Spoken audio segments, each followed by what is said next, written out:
Bonjour à tous. Alors dès l'été, je vous invite déjà à préparer les parties aériennes du mollen ou bouillon blanc comme on l'appelle plus communément, tout simplement pour les faire sécher avant que les sommités disparaissent d'une part et que les feuilles durcissent, s'épaississent. Ces substances végétales sont des émollients et adoucissants naturels, dont en fait la spécificité ça va être de transformer les sucres en une sorte de gel qui va protéger. Les saponines aussi qu'il contient sont connus pour être des expectorants. Ces deux principes actifs cumulés font finalement de cette plante un remède très très efficace contre certaines affections des voies respiratoires.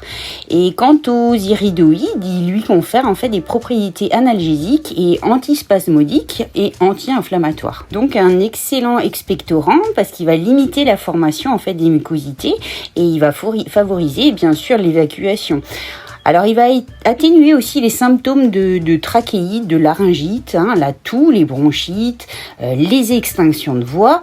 C'est un émollient qui va réduire les spasmes et les inflammations causées par exemple des diarrhées douloureuses, des entérites et qui va soulager des colites. Des maux de ventre ou de cystite aiguë. C'est un antitussif qui va soulager très bien les toux sèches. Il est possible d'ailleurs de préparer un sirop qui se consommera alors sous 15 jours grand maximum en le conservant au frigidaire et pour les adultes. Alors il est simplement réalisé sur une base d'un volume de sucre pour 9 volumes d'un mélange constitué pour moitié d'alcool de fruits et d'eau. Et puis pour un enfant, le gargarisme et puis de boire la tisane, l'infusion, les parties séchées suffira.